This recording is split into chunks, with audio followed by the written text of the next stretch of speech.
네, 안녕하세요. 네, 2부 행사 진행하도록 하겠습니다.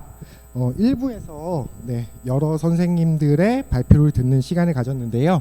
네, 2부에서는 발표자 선생님, 토론자 선생님들을 모시고 앞으로 걸릴 때 국립한국문학관에서 고전문학에 대해서 어떻게 다루거나 이제 대중들과의 교두보를 마련할 수 있을지, 접점을 마련할 수 있을지에 대해서 이제 고견을 듣는 자리를 시작하도록 하겠습니다. 발표자 선생님들을 아까 이제 인사드렸고, 오늘 토론자로 참석해 주시는 선생님들 인사드리도록 하겠습니다. 네, 연세대학교에서 국어국문학과에서 이제 교수님으로 계신 박예경 선생님 오셨습니다. 네. 네, 그리고 규장각 한국학연구원 부원장님 황재문 선생님 나오셨습니다. 네, 그리고 마지막으로 권태효 서울대학교 민속연구센터 개곤연구원 선생님 나오셨습니다. 네. 우선 이제 발표자 선생님들 이야기를 다 들었기 때문에 오늘 토론자 선생님들부터 우선 차례로 한 5분 정도 가량 오늘 그 1부에서 발표 들었었던 내용에 대해서 한번 의견을 좀 듣는 시간을 가졌으면 좋겠습니다. 그래서 우선 박예경 선생님부터 혹시 오늘 그 1부에서 발표하셨던 내용에 대해서 정리해 주시고 저희가 조금 더 심화해서 질의응답할 내용 말씀해 주시면 감사하겠습니다. 예, 오늘 발표 잘 들었고요. 선생님들이 굉장히 각각의 분야에서 말씀을 하셨지만은 결국 공통적인 고민을 하시고 계신 게 결국 한국 고전문학 혹은 고전문학이라는 것을 어떤 방식으로 구성하고 재구성할 수 있는가의 문제로 생각을 하시고 계셨던 것 같거든요. 그래서 고전문학이라고 하면 어떻게 보면 시기적으로 옛것이기도 하고 그러면서 고래로부터 계속 내려오는 하나의 전통성을 가지면서 하나의 굉장히 강력한 관행이 되기도 하고 또 사람들 사이에서 누군가 아주 굉장히 옛것에 대한 그런 취향이 있는 사람들에게는 결국은 옛날의 그런 어떤 물질성, 특히 이제 문학관이라는 곳은 이렇게 전시라든가 이런 것들을 하면은 그런 것들을 또 엿볼 수 있는 시간이 되기도 하거든요. 근데 우리가 이제 한국 고전문학이 갖고 있는 가장 큰 어쨌든 공통적인 자산은 아까 전기화 선생님께서 학생들은 되게 지루하게 생각을 하면서 고전문학을 배웠다라고 말씀을 하셨지만은 이 학생들이 그렇지만은 그게 이제 중등교육을 통해서 특히 이제 한국같이 이제 엄청 중등교육을 갖다가 아주 정말 집중적으로 받는 시기에 이 고전문학이라는 것이 굉장히 공통의 기억이 되기도 하거든요. 그래서 이런 고전문학이라는 것이 갖고 있는 것들, 그러면서 이제 오늘 이제 여기서 봤을 때는 아까 선생님께서 이제 문과 문학의 그런 얘기들, 그 다음에 이제 시와 노래 사이, 그 다음에 이제 또 소설 같은 경우는 또 이런 우리가 고전 소설이라고 하는 굉장히 정전화된 소설과 그 당시에 굉장히 대중적인 그런 통속적 독서물이었던 어떤 고소설의 거리, 그 다음에 이제 삼국유사 굉장히 신화화된, 그 다음에 지금은 이제 컨텐츠화된 역사라는 그런 굉장히 다양한 문제 같은 것들을 제기를 해주셨거든요. 근데 제가 이제 아무래도 이 선생님들께서 저를 여기 이 자리에 초대를 해주셨을 때는 주로 이제 이런 시조라든가 시와 노래에 대해서 아마 집중적으로 조금 질문을 해주십사라고 해서 오늘 조혜숙 선생님의 발표를 굉장히 저는 감동적으로 들었는데요. 결국 여기서 얘기했었던 게 결국 나의 노래라는 거. 생활 속에서 굉장히 다양한 방식의 부르기가 가능하고 이런 변주가 가능한 노래인데 우리가 이제 시조 같은 것들을 얘기할 때는 시조라는 것 자체가 너무나 이제 엄숙한 그런 대상이거든요. 특히 이제 1920년대 최남선에 의해서 시조가 이제 국민문학으로 호명이 되면서 한국의 대표적인 서정시라는 것이고 그게 이제 한국의 그런 제도교육 같은 것들을 통해서 계속 면면이 계승이 되고 있거든요. 근데 이제 아까 선생님께서는 이런 시조 같은 것들을 통해서 노래를 불렀던 그 당시 사람들의 상황, 그다음에 그 사람들의 감성, 그 사람들이 느끼는 어쨌든 감정의 공유 같은 것들을 굉장히 귀를 기울여서 한번 제고를 해보라는 제안을 해주셨고 저도 이제 굉장히 깊이 공감을 하고 이제 감동을 받았는데 이 박물관이라고 하는 그런 조건 속에서 이런 가집 같은 것들을 얘기할 때도 이 가집이라는 것이 하나의 물질성 같은 것들을 갖고 있잖아요. 그랬을 때 그런 물질성 같은 것들과 그 다음에 그런 걸로 드러나지 않는 이제 감각이라든가 감성 같은 것들을 어떻게 우리가 이제 이 박물관에서 설득 가능하게 그 재현할 수 있을까라는 문제 같은 것들을 한번 고민을 해보고 싶고요. 또 하나는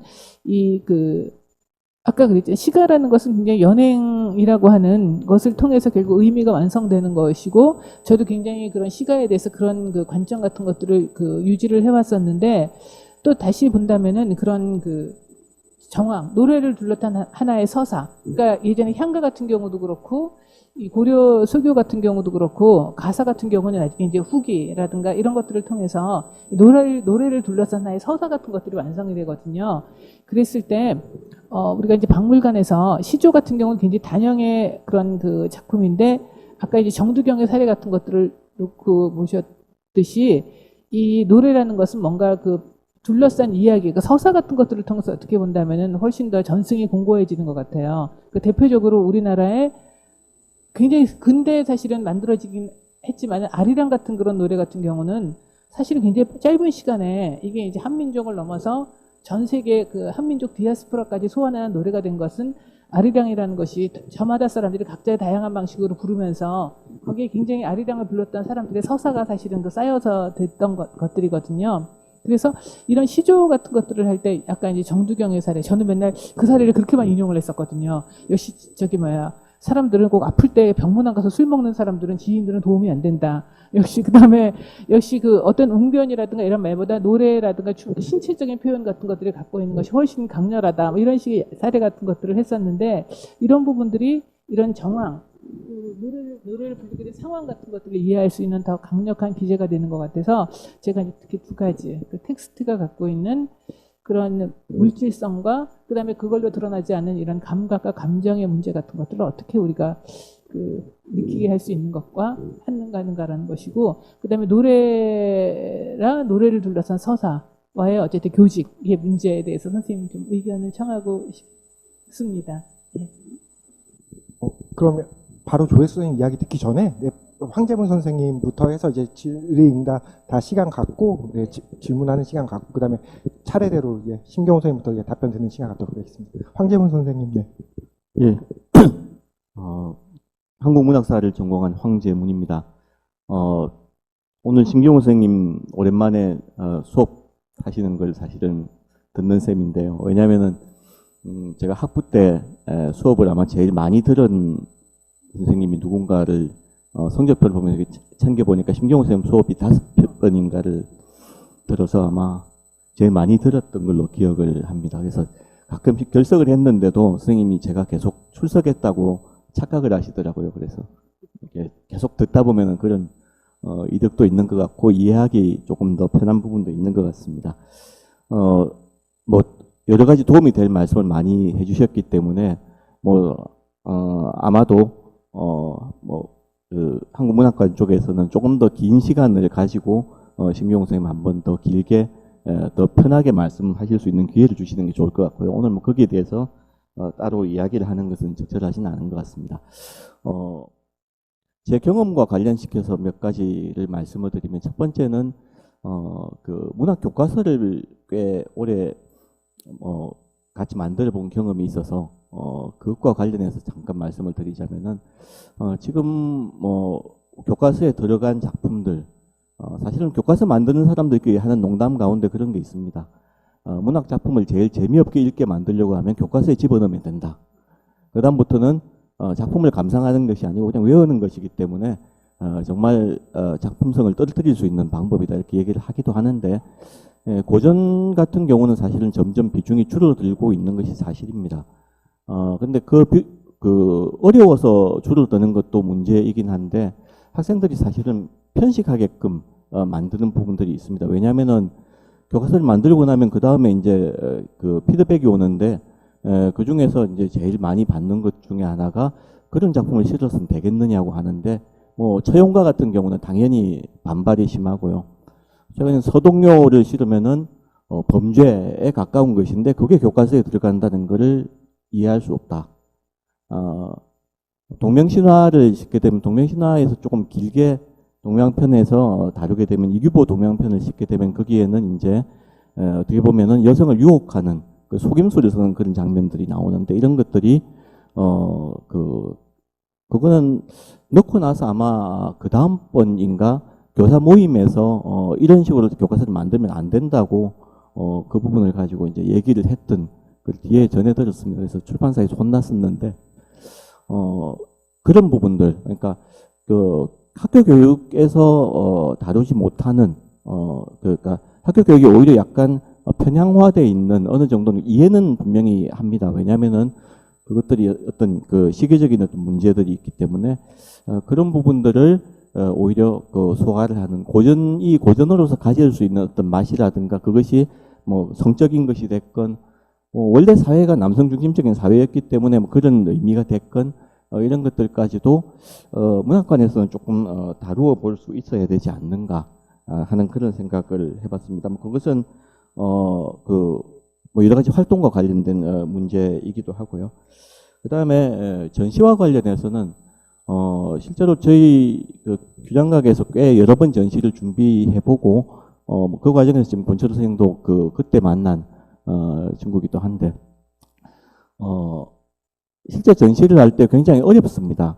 왜냐하면 고전이 들어가게 되면 책의 기술적으로 들어가게 되면은 그러니까 고전적 고문원이라고 하는 것은 빛을 함부로 쐬면 안 되거든요. 그래서 현대사하고 같이 옆에 두는 것은 굉장히 위험한 일입니다. 조도를 따로 조절해야 되고 거기에 맞춰서 계속 복원을 해야 되고 또 최소한 그림 같은 경우는 아무리 길어도 석 달, 책 같은 경우도 넉 달, 5달 이상 조도를 밖에 나와서 빛을 쬐게 하는 것은 위험합니다. 뭐 이런 식의 어떤 문제들이 많기 때문에 사실은 그 전시라고 하게 되면 우리가 좀 더 생각해 봐야 될 부분들이 훨씬 더 많을 것 같다. 그래서 아마 그거는 그림하고 뭐 이런 것들이 각각 다르기 때문에 정말 전문가 분들한테 좀 여쭤봐야 될 것 같고 그런 점에서 최근에 봤던 그러니까 지난주인가 대구 간송 박물관 미술관에 가서 봤던 전시는 굉장히 인상적이었거든요. 한번 아마 한국문학관 쪽에서 준비하는 과정에서 한번 가서 찾아보시면은 도움이 될 것 같습니다. 거기에 특징이 각각의 전시장들을 나누어서 거기에 맞게끔 이제 코디네이션 해놓은 게 굉장히 있었고요. 그 다음에 또 하나는 너무 길게 얘기를 하는 것 같긴 한데 국립중앙박물관이 성공적으로 무엇을 했다고 이야기를 하는데 국립중앙박물관에 사람들이 사실은 굉장히 많이 모이게 된 계기 가운데 하나가 외국 전시회를 끌어왔던 시점부터거든요. 아까 무료로 일반적인 한국의 것들은 이제 일반 상설 전시는 무료로 관람하게 하지만은 그것 이외에 굉장히 특징적인 특별 전시들을 굉장히 많이 끌고 왔고 그게 사람들 많이 끌어모으는 역할들을 해서 장사가 돼야 사람들이 와야 그다음에 이제 뭔가 그 내용들을 가져올 수 있기 때문에 한국문학관을 만든다고 했을 때 사실은 제가 느끼면 약간 걱정스러운 것 중에 하나가 뭐 고전을 불러 모을 때도 마찬가지인데 제가 제일 싫어하는 말 우리 것은 좋은 것이요 스타일의 그런 것들이 혹시 되지는 않을까. 그런 것을 피하려면은 한국 사람이 한국 문학만 감상해야 되는 것은 아니고 외국 문학을 감상하는 방법 그것 역시도 한국 문학을 이해하고 수용하는 방식이라고 생각을 하기 때문에 그런 부분들도 같이 한번 신경을 써줘야 되지 않을까 하는 생각을 해봤습니다. 네, 황재문 선생님 말씀 잘 들었습니다. 다음에 권태호 선생님. 예, 권태호입니다. 일단 저 혼자 박물관에서 근무를 했던 경험이 있는 것 같고요. 그런데 이제 저는 사실 오늘 삼국유사를 AI하고 연계해가지고 발표를 한다고 하셔가지고 굉장히 큰 기대를 했습니다. 전 굉장히 삼국유사를 좀 좋아하는 편이고 삼국유사랑은 좀 인연이 있습니다. 1990년 무렵쯤에 삼국유사를 스타디를 하면서 몇 번을 읽었거든요. 근데 그때 같이 스타디했던 선생님 중에 한 분이 그분은 저보다 삼국유사를 더 좋아해서 그분이 자기는 호를 갖다가 자인으로 삼고 싶다. 그 자인이 사실 그 일련의 어떤 탄생지잖아요. 그렇게까지 얘기를 하셨던 분이 계셨고 또 한 번은 제가 미국 비자를 받으러 왔었어요. 옛날에. 그때는 한 10년짜리 비자를 받기가 굉장히 어려웠는데 그 영사가 인터뷰를 하면서 하는 이야기가 자기는 그러니까 민속박물관에서 무슨 일을 하느냐라고 물어요. 그래서 뭘 전공을 하느냐고 물어서 저는 신화를 전공하고 있습니다라고 이야기를 했더니 자기가 본 그 신화 중에서 한국의 신화가 가장 재미있다. 어떻게 곰이 사람으로 변할 수가 있느냐라고 하면서 그 인터뷰 내내 내용이 그 당군 신화 내용이었어요. 그러면서 당군 신화 얘기만 하다가 비자를 받아가지고 제가 나온 적이 있었어요. 그런 것처럼 이제 그러니까 그 삼국유사에 대해서 굉장히 애정이 많고 저는 그리스 로마 신화나 아니면은 일본의 고사기나 이런 것들에 비견되는 자료가 그 삼국유사라고 생각을 합니다. 그런데 이제 오늘 그거를 AI하고 연결을 시켜가지고 발표를 하신다고 하니까는 되게 기대를 많이 했어요. 뭐 좋은 발표였다고 생각을 하고 그런데 이제 챗GPT를 통해 가지고 저는 한번 단순하게 한번 접근을 해봤어요. 그래서 사실은 영상을 그러니까 PPT를 좀 띄웠으면 좋겠는데 제가 질문한 내용은 그거예요. 삼국유사에 있는 제일 많이 활용을 하셨던 것이 이제 김유신 설하니까 김유신 내용을 가지고 게임을 한번 만들어줘. 뭐 표 선생님이 하셨던 그 내용 그대로를 가지고, 그러니까 그거를 갖다 간단하게 질문을 했어요. 그랬더니 이런 자료들이 있으면 이런 게임 같은 것들을 하고 뭐 그러면서 여러 가지 전략적으로 뭐 전투 쪽으로도 나아갈 수 있고 그 다음에 사랑 쪽으로도 나갈 수도 있고 뭐 여러 가지 이야기 같은 것들을 해서 그러니까 한 A4지 한 서너 장 분량으로 해가지고 자기가 다 게임을 정리를 해줘요. 그리고 이런 세 가지 방향이 있는데 그 세 가지 방향 중에서 이런 쪽의 게임, 어떤 게임을 원하시느냐 그러면서 스토리 중심이냐 뭐 전투 중심이냐 뭐 이런 식으로 이야기를 하더라고요. 그래서 스토리 중심으로 했더니 스토리는 뭐 그거를 갖다 어떤 식으로 전개를 해 나갈 수 있는데 이거를 게임으로 다시 더 진척시켜 드릴까요 하면서 게임을 갖다가 만들어주는 그런 어떤 내용으로 돼 있었어요. 그러니까는 사실은 챗GPT를 갖다가 활용을 하면 그대로 그냥 게임까지 만들어지는데 한 일주일 정도면은 그런 게임 같은 것들이 만들어진다고 그러더라고요. 그래서 그런 것들을 갖다가 챗GPT가 과정들을 갖다가 너무너무 잘 알려줘요. 그랬을 때 오늘 표 선생님이 준비를 많이 하셨는데 그렇게 고생을 해가지고 이제 준비해서 들어가는 방식하고 챗GPT에서 질문은 딱 두 가지였어요. 그 삼국유사에 있는 김유신 이야기를 가지고 게임을 만들 수 있을까 그랬더니 굉장히 좋은 주제라고. 챗GPT는 거짓말을 많이 하거든요. 그래서 저는 그렇게 그러니까 대답을 하면 그러니까 챗GPT가 거짓말을 할 때 거짓말하지 마 이런 식으로 그러니까 써놓으면 그 챗GPT가 화를 내요. 그러니까 왜 그런 식으로 말씀하지 마시라는 식으로 하면서 사실은 거짓말을 하면서도 꿋꿋하게 거짓말이 아닌 척을 하는데 그러니까 칭찬을 하더라고요. 너무 좋은 주제를 가지고 게임을 만들려고 하시는군요. 이런 식으로 하면서 쭉 정리를 해가지고 어쨌든 굉장히 쉽게 이런 그 게임을 갖다가 생산해낼 수 있겠구나라는 그런 어떤 생각 같은 것들을 했어요. 그랬을 때 그런 어떤 적정성 같은 것들 오늘 표 선생님이 발표하신 그런 식으로 이제 AI를 활용해 가지고 게임 콘텐츠를 만드는 것들이 적정한가 이런 어떤 생각 같은 것들을 했고 그런 식으로 했었을 때 사실은 수수께끼라든가 아니면 용이라든가 여러 가지 같은 것들을 그냥 몇 가지만 딱딱 넣기만 하면은 알아서 이제 게임으로 만들어질 것 같아요. 그랬을 때 그 AI를 갖다가 좀 생산적으로 활용할 수 있는 방법은 또 뭘까? 그렇게 이제 단순하게 활용하는 것보다 그랬을 때 좀 큰 어떤 질문 같은 것들이 좀 필요하지 않을까? 그래서 이제 제가 생각하기에는 저는 사실은 삼국유사하고 삼국사기 같은 것들이 그 서술 방식도 다르고 다루는 대상 뭐 삼국사기에는 여성이라든가 아니면은 뭐 승려라든가 이런 이야기 같은 것들은 없잖아요. 그러면서 그 두 가지를 합쳐가지고 삼국사를 한번 써줘봐. 뭐 이런 식의 어떤 그런 주제 같은 것들로 잡아가지고 AI를 활용하면 어떨까. 그런데 그러니까 두 번째 좀 얘기하고 싶었던 것들은 뭐냐면은 AI나 메타버스 이런 것들을 활용했을 때 이런 것들을 활용할 때 우리 이제 문학 전공자들의 어떤 사명이나 역할 이런 것들을 좀 생각을 해야 될 것 같아요. 사실은 AI에 집어넣었을 때, 챗 GPT에 집어넣었을 때 가장 많이 했던 이야기가 뭐냐면 청관녀 이야기예요. 그런데 그 청관녀 이야기 같은 거는 삼국유사에 나오지가 않아요. 그 이야기 같은 것들이 삼국유사에 있는 척 하면서 거짓말을 하는 거예요. 그러니까 청관녀 이야기는 어디에 나오느냐면은 신증동국여지승남하고 그 다음에 이율로의 파한집에 나오거든요.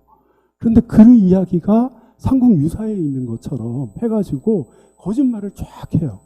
이런 거짓말하는 것들을 갖다가 좀 제대로 잡아내고 바로 잡아주는 것들, 이런 어떤 역할 같은 것들. 그 다음에 또 이제 생각을 하는데 제가 이제 한번 참여를 했었던 것들이 어떤 것이 있느냐면 악기라는 김은희 작가 드라마가 있는데 김은희 작가 같은 경우는 굉장히 고증을 많이 해요. 자료 같은 것들 잘 수집을 해서 정리를 잘 하면서 이제 스토리 같은 것들을 작성을 하는데 웹툰 작가라든가 드라마 작가들은 그런 것들 고증이라든가 이런 것들을 갖다가 별로 신경을 안 써요. 그러다 보니까는 그러니까 너무 엉터리로 그런 어떤 드라마 같은 것들을 갖다가 구현해내고 그런 어떤 양상 같은 것들을 되게 많이 볼 수 있어요.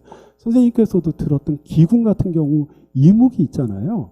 이무기, 그러니까 그 기궁이라는 드라마에서는 자기가 이무기도 신의 반열에 있다라고 하면서 이야기를 하면서 저기 칠척기나 이런 것들을 퇴치를 해요. 그런데 사실은 이무기는 용이 못된 상태에서 사람들한테 행패를 부리고 그 퇴치의 대상이에요. 그 보양 이목에서도 사실 이무기가 용인 척 하면서 비를 내리고 막 그러잖아요. 그러니까 하늘에서 퇴치를 하려고 이렇게 내려보내는 거지. 우리나라 함경도 무가의 산천꽃이라든가 이런 데 보면 사람을 붉은 선비를 잡아먹으려고 하죠, 이무기가. 그러니까는 이무기를 갖다가 물리치고 그거를 갈아가지고 그 산천에 뿌려요. 그래서 산천에 어떤 도티 같은 것들을 막아낸다거나 이런 식의 어떤 전개 같은 것들을 보이거든요.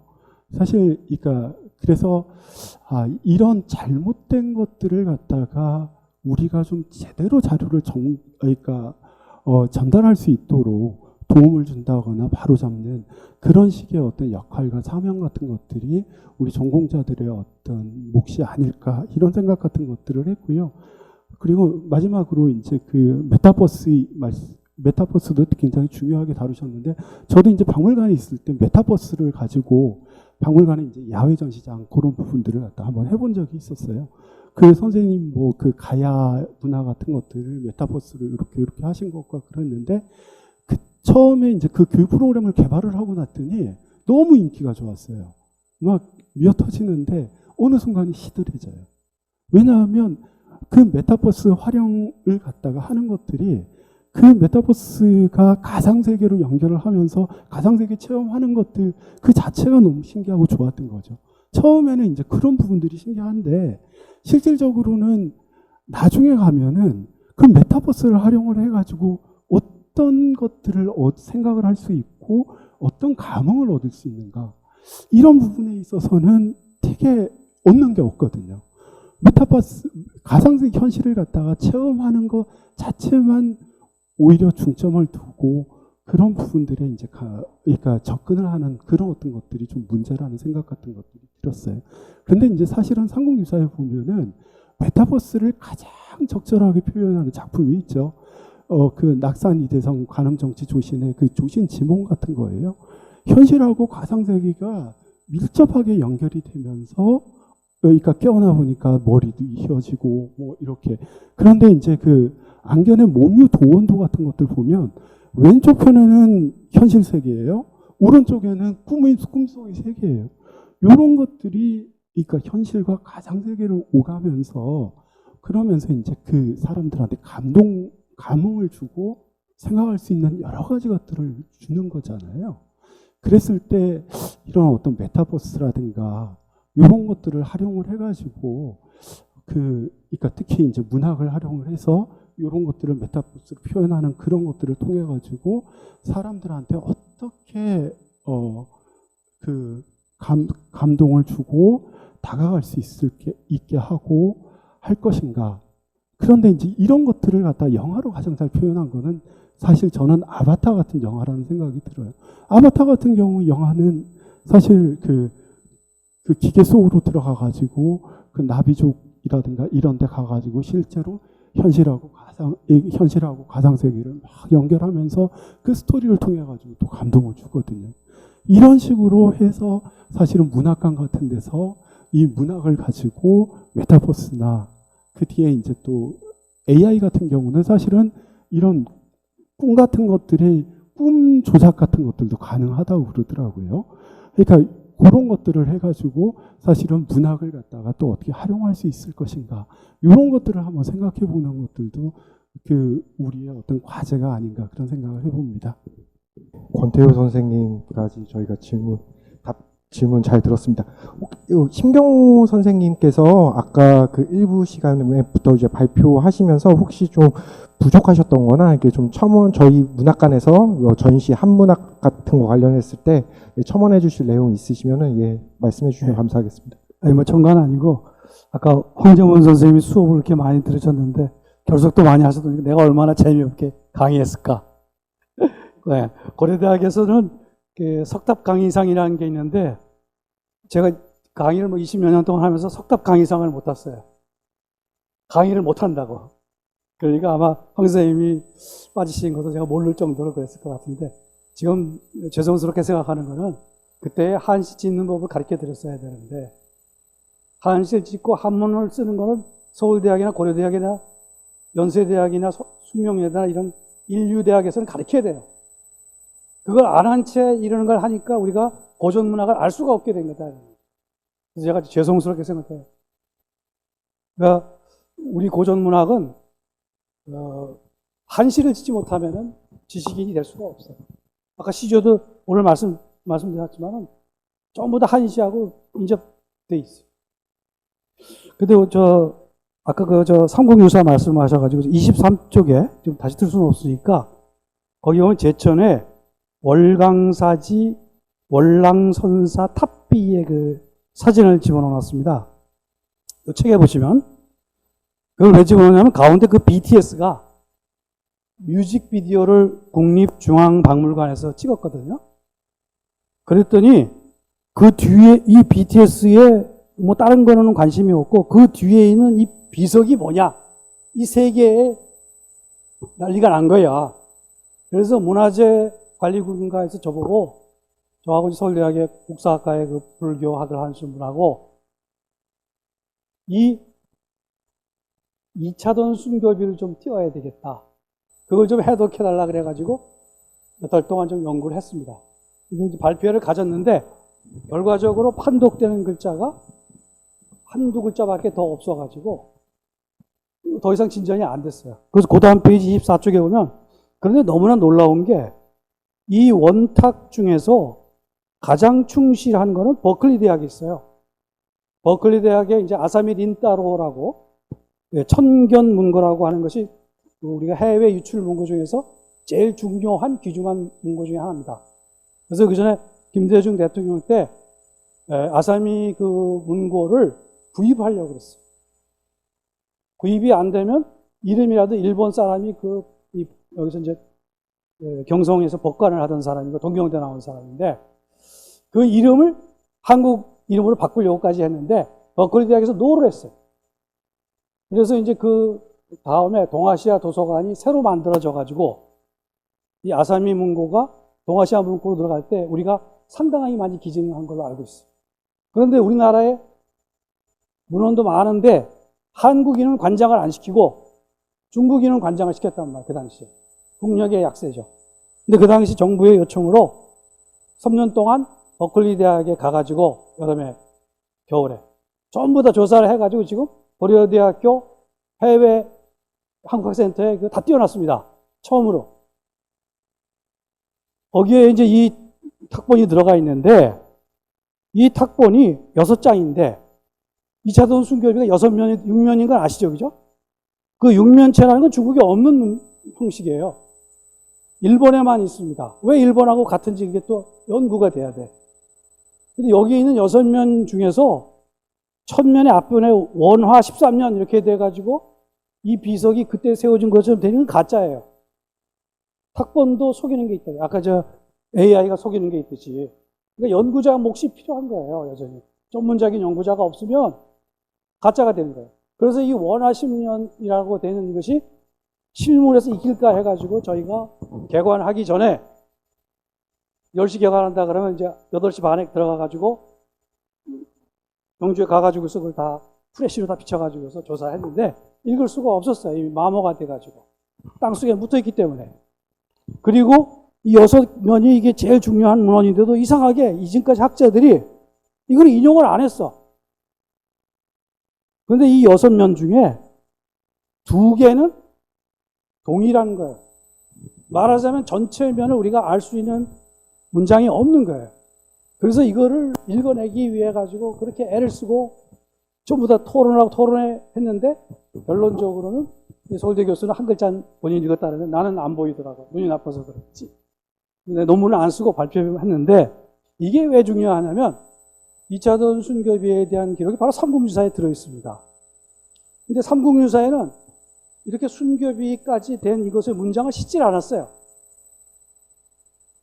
그래서 이것이 저는 조작인가 싶어가지고 봤는데 띄엄띄엄 보이는 글자를 가지고 읽어보니까 이 다른 3개의 면은 탁본이 가짜는 아니야. 앞에 첫 부분만 좀 가짜고. 근데 이 문장이 읽혀지지 않았어요. 한문이. 왜 안 읽혔냐면 불교식 한문이야 이게 바로. 승려가 지은 거예요. 근데 왜 안 지어졌냐? 신라시대 때는 우리가 자꾸 한문학이나 국문학사에서는 최초부터 시작을 하는데 이미 신라시대 때는 변려문이 완전히 다 그러니까 성덕사 비님이 다 이런 그 신라시대 때는 전부 다 변문이에요, 변문. 아까 문무왕 대항미 가문사지 비에 다 그렇고. 근데 이 변문이 그렇게 되어 있는 것들을 종이에 되어 있는 거는만 연구하고 비석을 연구 안 했기 때문에 거기 중요한 작가들도 언급이 문학사에 되어 있지 않은 거죠.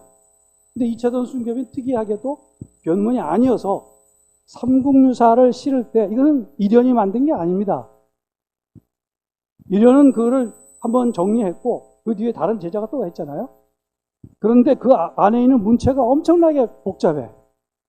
그래서 이 2차전 순교에 관한 삼국유사의 기록은 완전한 변문을 싣고 2차전 순교비의 한문은 격이 좀 떨어진다고 생각해서 이걸 싣지 않은 거예요. 내용이 약간 좀 달라요. 그래서 이러한 것들을 전부 다 조사해 제가 발표를 했는데 논문은 내지 않았습니다만 말씀드리고 싶은 것은 사실 삼국유사가 제일 어렵습니다. 거기에는 다양한 문헌을 인증을 했고 본인이 개인 창작물이 아니고 집단 자료들을 간 거예요. 또 일본이나 중국이나 이런 데서는 어떤 하나의 문헌이 정착되기 전에 각 사찰마다 풍톡이라든가 연기설화 같은 게 많단 말이에요. 이거를 수집한 거기 때문에 문체가 다 달라요. 그런데도 불구하고 오늘 조혜숙 선생님 말씀하신 것처럼 시와 가를 엄격하게 구분했어. 문체의식이 명확한 게 삼국유사예요. 그래서 삼국유사는 사실 우리한테는 꿈이자 마지막 도달될 고전이다. 저도 제가 죽기 전에 삼국유사 번역한다는 걸 선언을 50년 전에 했었습니다. 근데 아직도 못하고 있어. 단 한 편밖에 못 썼어. 근데 지금 보니까 2차 순교하면서 보니까 이렇게 귀중한 문헌을 여러 가지 콘텐츠 하는 것은 당연히 해야 되고 여러 선생님들이 그걸 해야 되지만 연구자로서는 학교에서 집중적인 우수한 인재들이 그걸 연구를 해야 될 몫이 여전히 남아있다는 겁니다. 비근한 예로 우리나라의 김시수, 추사 김정희 다 중국 사람으로 돼 있어요. 바이두에 들어가면. 다 아시잖아요. 그죠?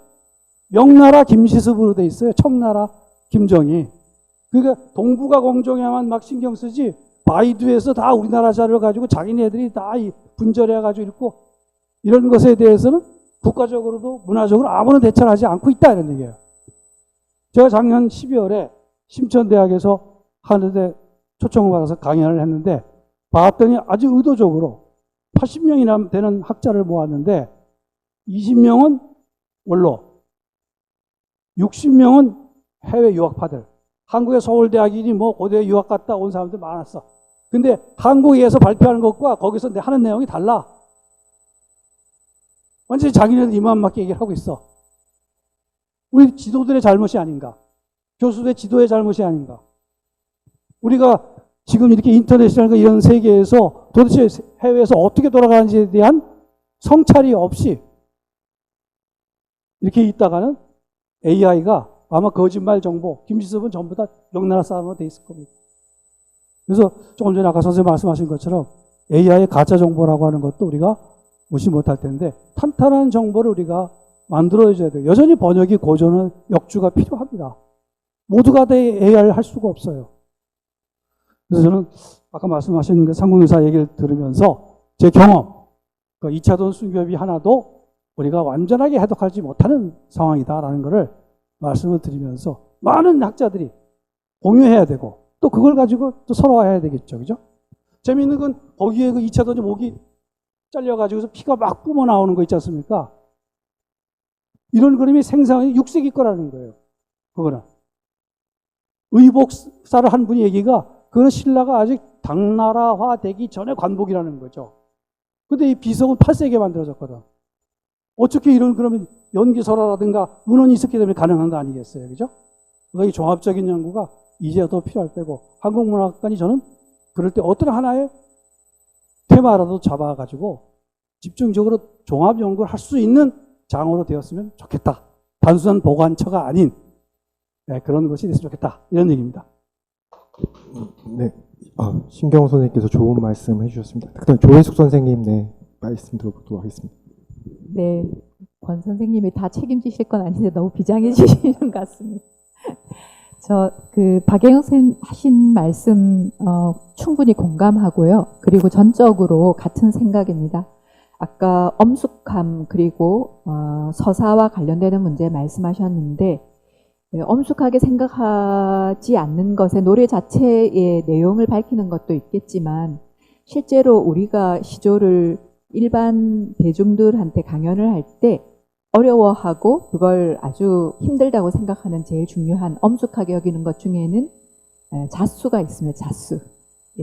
그 도남 선생님께서 그 시대적인 문제 때문에 자수율을 고정시킨 것, 그게 이제 아주 크게 작용을 하고 또 노래라고 접근하면 사실은 그런 부분들은 또 다른 측면에서 이야기될 수 있겠죠. 근데 이것은 1920, 30년대 이후의 이야기니까 그럴 때는 아까 황재범 선생님 말씀하셨던 것처럼 좀 비록 고전 작품이지만 이걸 문화의 관점에서 비교 문화의 관점에서 접근을 하면서 영시의 율격이라든가 왁가나 하이쿠의 형식 같은 것들을 서로 대조를 하면서 시조가 노래로서 존재할 때 그리고 좀 자수에 의해서 고정되면서 그때는 시대적인 필요성에 의해서 국민 문학으로 부각하기 위해서 그랬지만 그렇게 되면서 또 시조가 어떻게 형식화하는가 그것을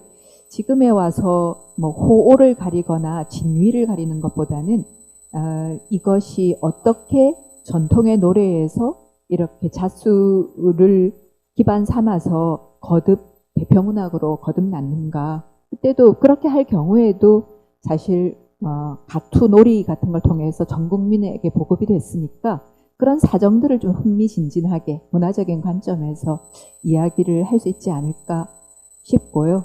그리고 배경 서사적인 문제는 매우 중요하다고 생각이 되는데 가능한 한 또 저희들도 협조할 수 있는 대로 많이 도움을 드려서 그런 창작의 정황이나 배경, 노래라고 하는 것들이 그 사람들의 삶 속에서는 어떻게 살아 움직여서 우리도 이렇게 좋은 일이나 심지어 슬픈 일이 있을 때도 노래를 통해서 우리 문화적인 좀 그 해소를 하는가 그런 문제들을 말랑말랑하게 접근할 수 있으면 좋겠습니다. 저희들도 도와드릴 수 있는 만큼 많이 돕겠습니다. 이상입니다.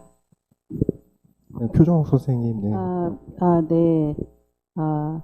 방금 이제 권태호 선생님이 기대를 많이 했는데 제가 기대에 부응하지 못해가지고 좀 죄송하다는 말씀을 좀 드리고요.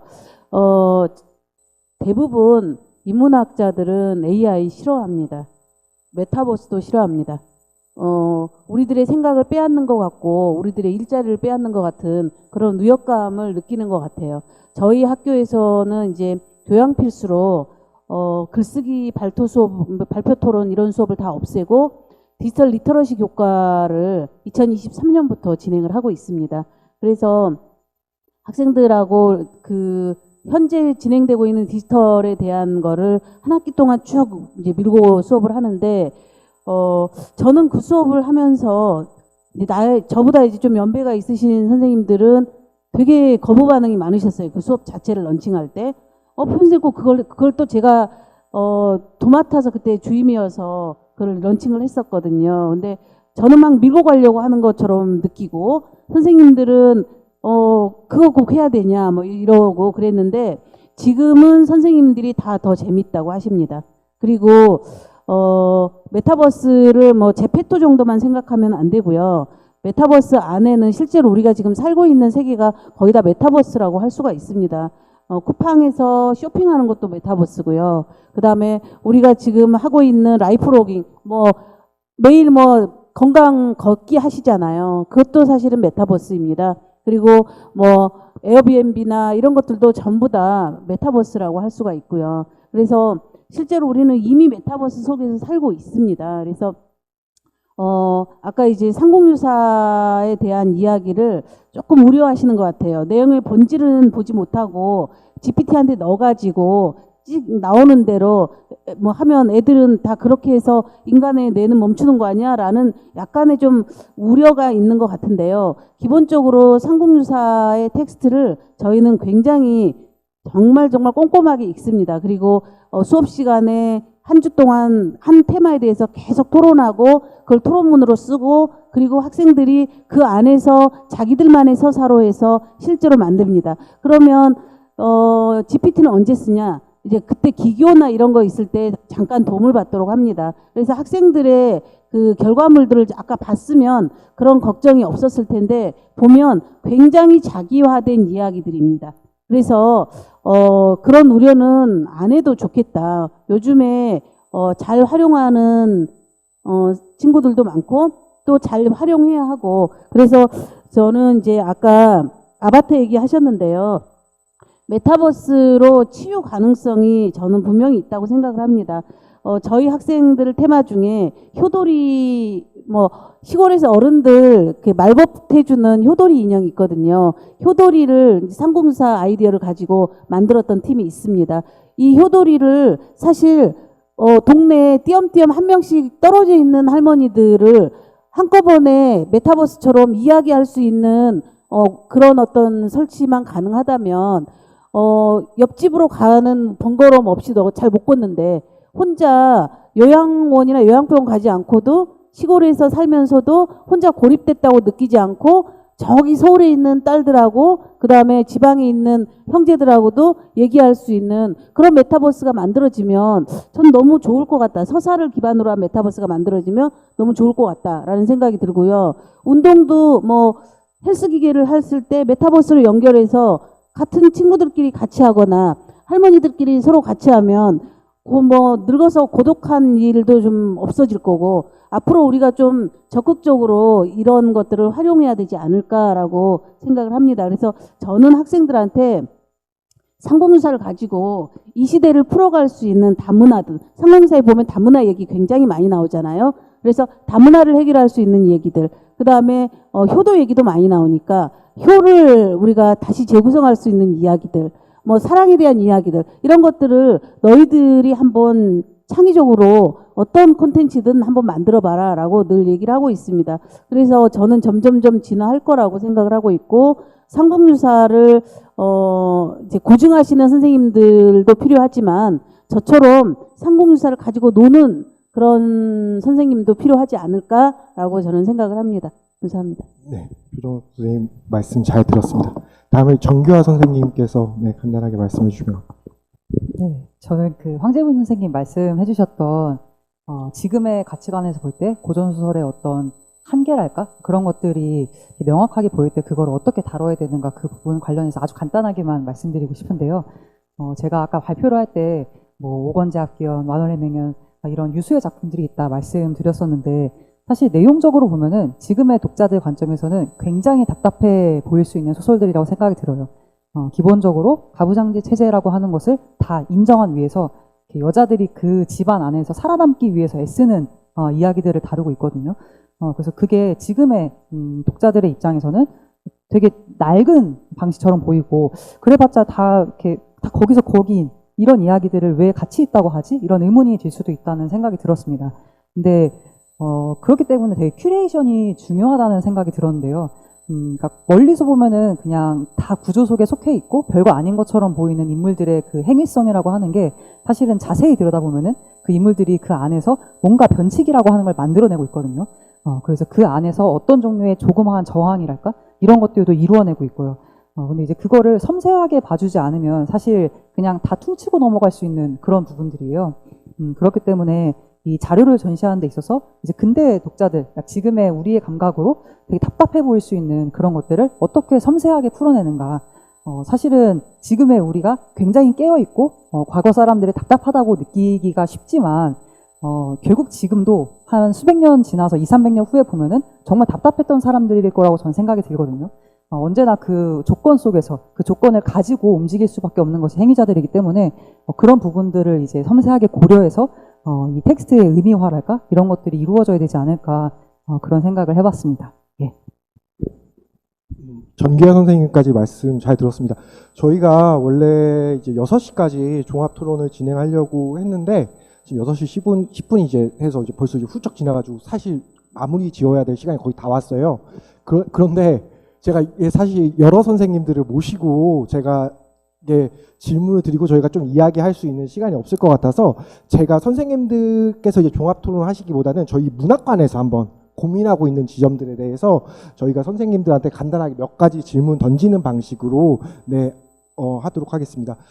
첫 번째 이제 국립한국문학관에서 이제 고전문학을 전시한다고 할 때 이제 심경호 선생님께서도 말씀하셨지만 그리고 또 이제 여러 선생님들 조혜수 선생님도 아까 말씀하셨지만 그러니까 아까 조혜수 선생님이 시가를 이제 보여주시면서 우리 한번 같이 읽어봐요라고 했을 때 아마 많은 분들이 못 따라 읽었던 이유 중에 하나가 사실 중세국어도 낯설고 그 다음에 이제 한문학도 되게 낯설거든요. 네, 그런데 그런 과정에서 저희 이제 한국문학관에서 이제 고전문학을 관람객들에게 전달해 줄 때 어떻게 이제 번역을 하는 것이 좋을지, 그러니까 순 우리말로 더 풀어서 하는 게 좋을지, 안 그러면은 이제 한자어를 살리더라도 원래의 의미들을 살리면서 하는 게 좋을지, 저는 가끔 저희 향가 번역에서 김한진 선생님이나 양주동 선생님의 번역도 좋지만 류열 선생님의 번역이 가끔 되게 좋다라고 느낄 때가 있거든요. 되게 순 우리말로 할 때. 그리고 삼국유사도 이제 우리 남쪽에 계신 선생님들도 여러 가지 번역했지만 저는 사실 리상호 선생님의 번역을 되게 좋아합니다. 되게 쉽게 읽히고 이제 이런 측면들이 있어서 그래서 그런 번역의 문제들에 대해서 혹시 선생님들께서 그 관람객들에게 우리가 전달할 때 어떻게 전달할 수 있을지 혹시 좀 이야기해 주실 수 있으실 분이 계실지. 네. 갑자기 생각나는 게 요새 국립박물관에서 고쳤는데 옛날 그 청자, 고려 청자가 하나 있었어요. 근데 아들이 초등학교 때 숙제 때문에 이제 할 수 없이 데리고 갔거든요. 근데 청자에 딱 보니까는 거기에 이제 한시가 써여 있는데 거기 뭐라고 써 있냐면 하로, 축하할 하자하고 늙은이 노자가 있잖아요. 그죠? 그래서 이 청자를 가지고서 이제 술을 마시면 저 하로도 기뻐하겠다 이런 얘기가 있어요. 근데 그 번역을 하로를 축하할 하자 노인 노자 마지막을 굉장히 이상하게 번역을 해놨어. 근데 그거는 뭐냐면 하지장이라는 사람이거든요.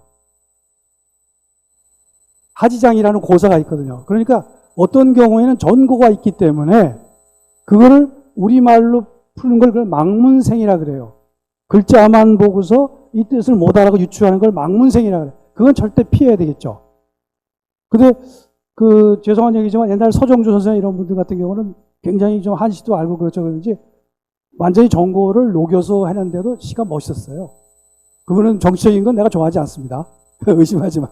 근데 거기까지는 도달하지 못하지만 전고가 있을 경우에는 밝혀줘야 되는데 지금 국중에 보니까 그걸 바꿨더라고요. 새로 바꿨어. 그러니까 우리가 플레이트를 하나 하더라도 전고가 있는 부분은 조금 붙여줘야 되겠다는 거. 근데 저는 그거보다 한 가지 시간이 되는지 모르겠습니다만 제가 가지고 있는 사기평림이라고 조선 후기의 사기는 이 사기평림 이거를 많이 읽었어요. 명나라 때 책인데 우리가 새로 에디션한 겁니다. 근데 제가 보다 보니까 여기 노중현전이라고 우리나라에 많이 영향을 준 사람인데 여기 부분에 글자가 까맣게 지워져 있어요. 여기가 무슨 글자냐 하면 이모비야. 내 엄마는 노비였어 라는 구절이거든요. 이거를 영조가 제일 싫어했어. 무술이에. 그리고 실제로 반란을 일으켰을 때 이 구절을 거론한 것도 있고.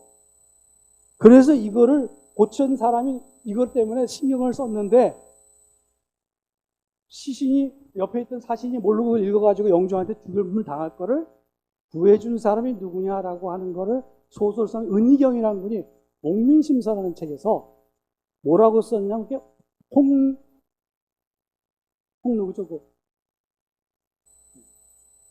그 사람이 썼다는 거죠.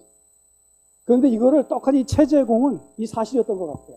최재공은 그 사람의 얘기를 절대 안 하고 이게 바로 정조가 기지를 발휘해서 이 부분을 안 읽었습니다. 영조가 끄떡도 졸고 있었으니까 이렇게 얘기했거든요. 그러니까 저는 얘기할 때 이 책을 전체 들 필요도 없고 바로 이러한 책이 왜 우리가 이렇게 재편집을 해야 되느냐. 그 다음에 여기서 나온 소설은 어떤 게 있죠.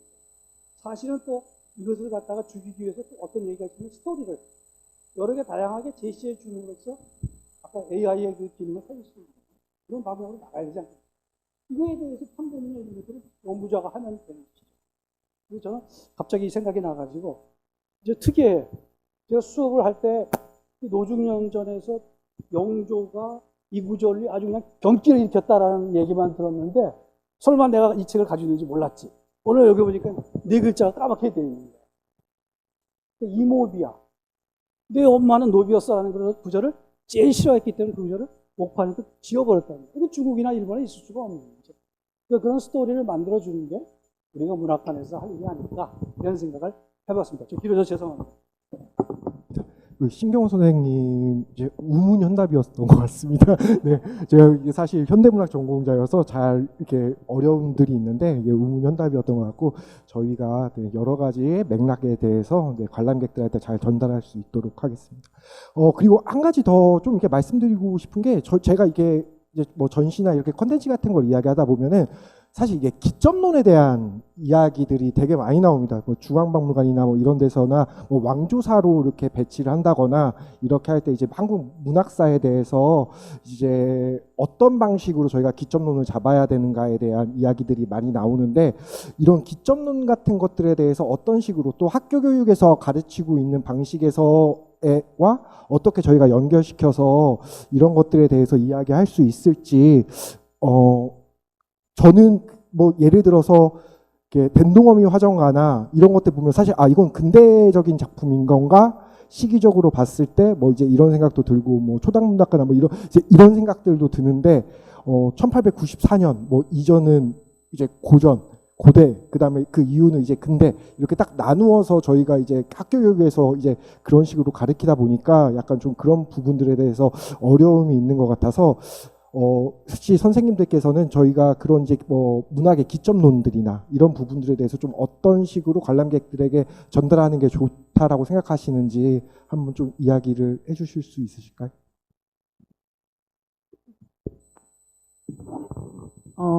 제가 뭐 얘기할 주제가 되는지는 잘 모르겠지만 저는 이제 저도 똑같이 현대문학을 공부하고 그다음에 이제 나와서 고전도 하고 다양한 걸 하다 보니까 어디를 가도 계속 족보를 따지는 거예요. 뭘 전공했느냐. 그러면 마치 내가 상공유사를 공부하는 게 마치 좀 잘못 뭔가 내가 건드리지 않아야 되는 걸 건드리고 있는 건가라는 생각을 굉장히 많이 받았거든요. 지금까지 오면서.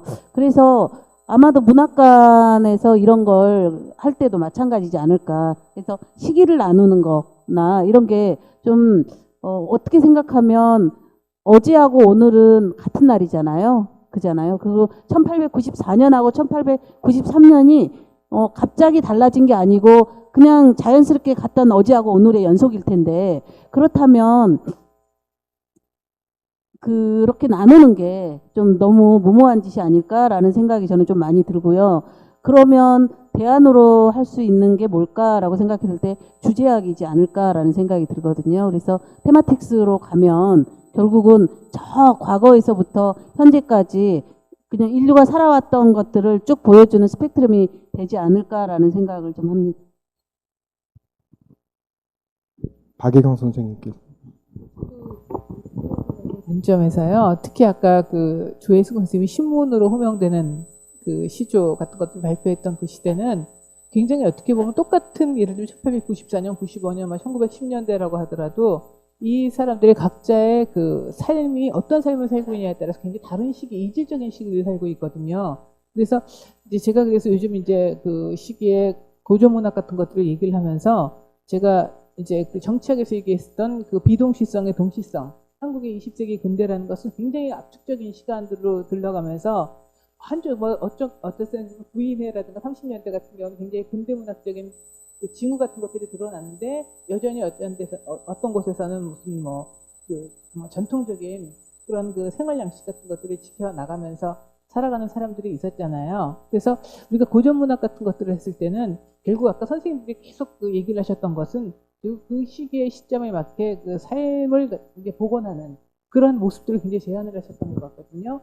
저는 그래서 꼭 어떤 기점 같은 것들을 나눈다는 강박 같은 것들이 아니라 고전문학이 있었던 그 자리 주변에 그 사람들의 그런 삶의 모습 같은 것들을 좀 풍성하게 복원을 해서 보여주는 방식이 어떨까라는 개인적인 의견을 좀 덧붙여봅니다. 박예경 선생님 같은 경우는 뭐 이렇게 유성기 연구까지 하시면서 이제 계속 그 고전 문학의 범주가 사실 근대까지 이행되고 있는 양상들, 사실 저도 이제 딱지본 소설이 전공이어서 이제 구활자본이나 이런 거에 대해서 되게 관심이 많은데 그런 양상들을 보여주는데 또 저희가 이제 학교 교육적인 측면에서는 또 어떻게 연결시킬 수 있을까 계속 이제 좀 그런 고민들이 되는 것 같습니다. 그 마지막으로 하나만 더 제가 질문을 하고 하도록 하겠습니다. 이제 문학관에서 이제 아무래도 아까도 이제 오브젝트, 그러니까 메테리얼로서의 이제 물질로서의 사실 책을 전시하게 되는 경향들이 있는데요. 그러면 그 오브젝트나 메테리얼로 할 때 이제 고전 문학 같은 경우는 또 다양한 이본들이 있기 때문에 선본 선정의 문제가 사실 되게 중요한 것 같습니다. 그래서 우리가 뭐 춘향가 아까 예를 나왔으면은 84장본 완판 84장본 춘향가가 가장 대중적으로 뭐 많이 보여졌기 때문에 이게 더 선본이 될 수 있을까?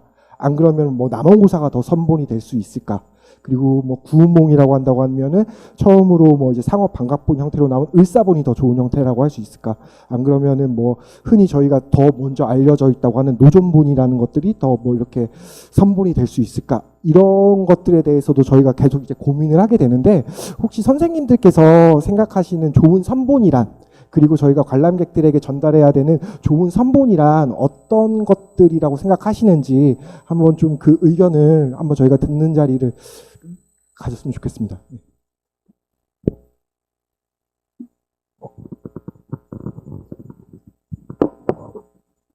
그 춘향전 말씀해 주셔가지고 간단하게 말씀드려보면 사실 완판본이 가장 풍부하고 또 많이 읽히기도 했으니까 그게 선본이다라고 주장하는 분들도 계시지만 사실 굉장히 후대본이기 때문에 최근에는 경판 30장본이 선본이다 이렇게 주장하시는 분도 계시거든요.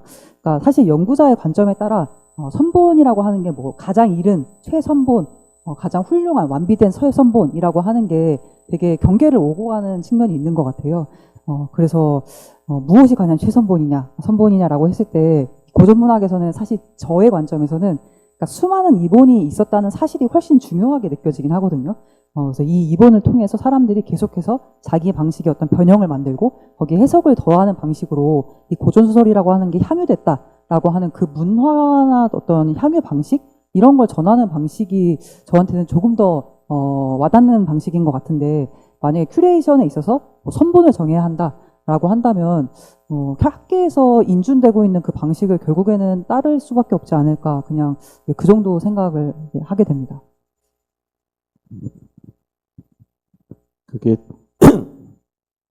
두 가지를 갈라가지고 생각을 해야 될 것 같습니다. 첫 번째는 소장을 하는데 좋은 선본이 있고, 그 다음에 전시를 할 때 거기에 좋은 선본이 있습니다. 왜냐하면은 아무리 이 한국문학관이 예산을 많이 가져온다고 하더라도 다른데 기관에 있는 책을 사가지고 올 수는 없거든요. 그러니까 여기서 구할 수 있는 것들은 굉장히 제한적이고, 자기가 가지고 있는, 기관이 가지고 있는 자료에 대해서는 조금 더 열심히, 그리고 그 정확하게 이제 파악을 해야 될 겁니다. 그래서 갖춰 놓은 그 안에서 그 책의 가치라든가 성격이라든가 이런 것들을 명확하게 알고 있어야 되는 것. 그리고 또 이제 그게 전시가 나왔을 때는 전시를 밖으로 나왔을 때는 또 거기에 맞춰서 주제라든가 상황에 따라서 다른 것이죠. 예를 들면은 예전에 말하는 건가요? 예전에 그 국립중앙박물관에서 신한유물 전시를 한 적이 있었는데, 거기 전시 기법들이 굉장히 재밌는 전시 기법들이 많이 나왔었습니다. 때로는 이제 거기 안에 들어가 있는 동전이라든가 그릇 하나하나를 이제 가치가 있다고 봐서 그걸 전시를 해놨고, 한가운데 뭘 해놨냐면은 그 동전을 어디에 썼던가 하는 걸 확실하게 보여주는데, 배 모양이 있고 배에 들어가 있었던 동전 숫자만큼을 갖다 부어놨어요. 그러니까 동전을 갖다가 실제로 사용을 하는 가치가 있는 게 아니라 배의 균형을 잡기 위해서 동전을 썼다고 하는 것을 확실하게 보여준 거죠. 그때는 사실은 그렇게 숫자가 많은 것이 더 가치가 있는 것이고, 때로는 그 동전을 실제로 썼다고 하는 그런 관점에서는 또 이제 다른 것들이 선본이 되는 것이고, 그래서 그 선본 여부는 사실은 그것을 캐치해내고 빨리 잡아내는 것이 큐레이터들의 그 역할이고, 그걸 하기 위해서 평소에 가지고 있는 책들에 대해서 정확하게 이해를 다 할 수가 있어야 되겠죠. 그러니까 단순히 그냥 밖에 의뢰해서 번역 맡기고 그 번역 가져와 가지고 하면은 중간에 실무만 했지 실제로는 그 책 내용을 아무도 모르거든요. 가끔씩은 책을 번역을 사람들이 많이 하는데 번역자만 아는 번역들이 너무 많은 것 같다는 생각이 듭니다. 왜냐하면 직접 번역을 참석해보지 않으면은 그 고민이라든가 실제 내용을 알지 못하는, 자기가 번역해봐야 그 책의 내용을 이해하는 그런 경우가 있어가지고 그런 부분에 대해서도 뭐 밖에 외주를 혹시 준다고 하더라도 내용에 대해서 관심을 가지고, 그게 아마 조금 더 나아지는 길이 아닐까 그런 생각을 해봅니다. 결국에도 마지막까지 또 이제 우문현답이었는데요. 네, 학예사들이 열심히 공부하고, 네, 계속 꾸준히 연구해서 네, 좋은 큐레이팅을 해야 된다라고 말씀해 주신 것 같습니다. 제가 사실 플로어에서 질문을 받고 싶은데 저희가 오늘 좀 시간이 다 돼가지고 종합 토론은 오늘 여기에서 이게 마치도록 하겠습니다. 다음에 저희가 오늘 시간이 너무 짧아서 이런 기회가 한 번 또 더 있으면은 또 다른 이제 고전문학 선생님들과 함께 또 이야기를 나눌 수 있는 시간이 있었으면 좋겠습니다. 네, 끝까지 종합 토론 해주신 선생님들께 박수 한번 부탁드리겠습니다. 네. 네, 오늘 행사는 여기에서 마치도록 하고요. 네, 저희가 이제 8월 28일에는 네, 근대 문학 연구와 관련되어 있는 이슈들에 대해서 여러 선생님들을 다시 또 모시고 이런 포럼 자리를 마련하려고 하고 있습니다. 네, 그때도 선생님들께서 많은 참석 부탁드립니다. 네, 감사합니다.